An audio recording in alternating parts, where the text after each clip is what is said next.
Ay ama senin. Neredesiniz ya?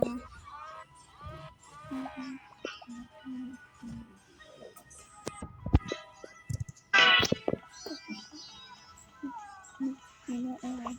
Hayır, bilmiyorum. Susardım.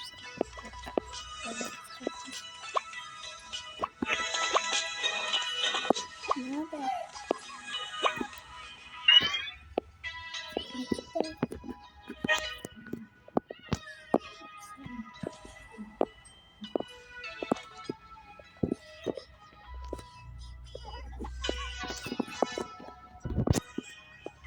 Ay, birisi daha konuşuyor.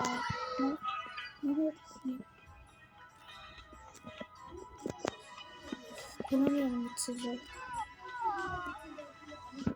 Allah Allah, nerede gidiyorsun? Herhalde aşağıda.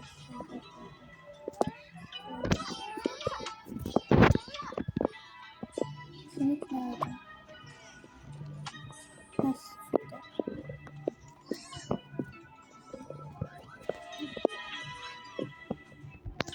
Aslında şuraya.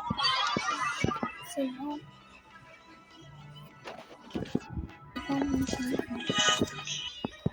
şimdi bizim hemen mesaj attı.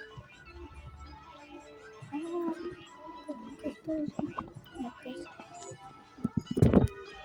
Ne? Dizi yok ki. Sen benim olacaksın. Bir tane erkek yazabilir mi? Ya da başka birisi. Aynen ya.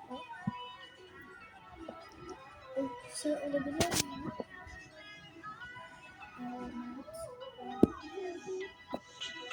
Olabilir kanka. Şimdi kızlar, herkes ayağa kalksın. Ne kadar